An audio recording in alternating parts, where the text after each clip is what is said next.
সাগরের কচুবেড়িয়ার এলসিটি ঘাটে পান ট্রলার থেকে পড়ে গিয়ে নিখোঁজ এক চাষি যুবক।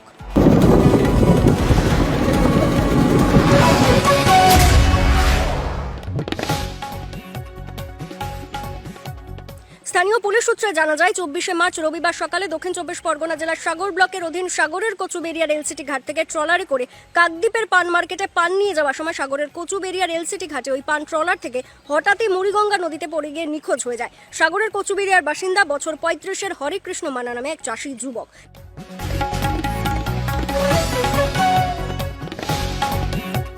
ইতিমধ্যে ওই ঘটনার খবর পেয়ে ওই ঘটনাস্থলে পৌঁছে একটি ট্রলার নিয়ে ওই যুবকের খোঁজে চালাচ্ছে সাগর থানার পুলিশ ও ওই এলাকার স্থানীয় বাসিন্দারা। আপনারা সেই ছবি সরাসরি দেখতে পাচ্ছেন কাকদ্বীপ.com এর ক্যামেরার মাধ্যমে। এদিন ওই বিষয়ে যুবকের পরিবারের লোকজন আমাদের কাকদ্বীপ.com এর ক্যামেরার সামনে কি বললেন শুনুন। পাশের দাদার কাছ থেকে খবর পেলাম যে ভাইকে খুঁজে পাওয়া যাচ্ছে না। ভাইয়ের নাম হচ্ছে হরিকৃষ্ণ মান্না। উনি হচ্ছে পান নিয়ে এসেছিল, কি রাতে পান হয়েছিল, সেই পান সকালে 7টার দিকে ট্রলার ছাড়বে, সেই ট্রলার যাচ্ছিল। এতে উনি বসুদারের সঙ্গে কথা হয়েছে যে উনি পান নিয়ে যাবে না। সেই মুভমেন্টে যখন নৌকো ছাড়ে এবারে হচ্ছে তখনই ও ট্রলারে উঠে গিয়ে সে পেছনে যে যেখানে নৌকো হাল ঘোরানো হয় সেখানে বসার ফলে গিয়েছে ও নৌকোর হালটা লেগে যায় মাথায় লেগে গিয়ে যা পড়ে গেছে আর ওকে খুঁজে পাওয়া যাচ্ছে না। এখন অবধি খোঁজ চলছে, এই অবধি খবর। ওর নাম আমরা 9টার দিকে খবর পেয়েছি, আমাদের মানে বাড়ির কাছাকাছি একজন ফোন করছিল আমাদের বাড়িতে যে এরকম হরিকৃষ্ণ মান্নাকে খুঁজে পাওয়া যাচ্ছে না। পান নিয়ে এসেছিল এই ট্রলার ঘাটে, পান নিয়ে এসেছিল ট্রলার ঘাটে। এবার ট্রলারে উঠছিল, বলছে যে মানে কিছু কিছু লোক বলছে যে পড়ে গেছে, মাথায় লেগেছে, হাইলটা মাথায় লাগতে পড়ে গেছে, নদীতে পড়ে গেছে, এবার খুঁজে পাওয়া যাচ্ছে না। সেই শুনে আমরা এসে তো এই তো সঠিক খবর কিছু জানি না।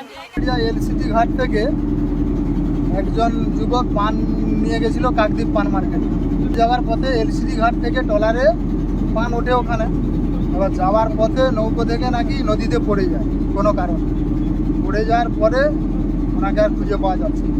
তারপরে আমরা অনেক পরে খবর পাওয়ার পরে আমরা প্রতিবেশী চারদিকে খোঁজাখুঁজি যখন চলে, মার্কেটে খোঁজ নেওয়া হয় যে ওকে খুঁজে পাওয়া যাচ্ছে না, ওনার ফোনটাও বন্ধ। এই পরিস্থিতি, এখন পুলিশ টুলিশ এসে খোঁজা চলছে।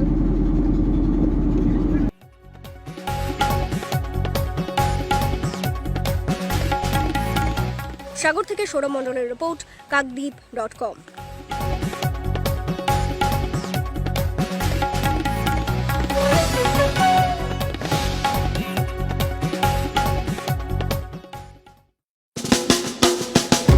আধুনিক আসবাবপত্রের সঠিক ঠিকানা কিরণময়ী বেডিং স্টোর্স, কাকদ্বীপ, রথতলা।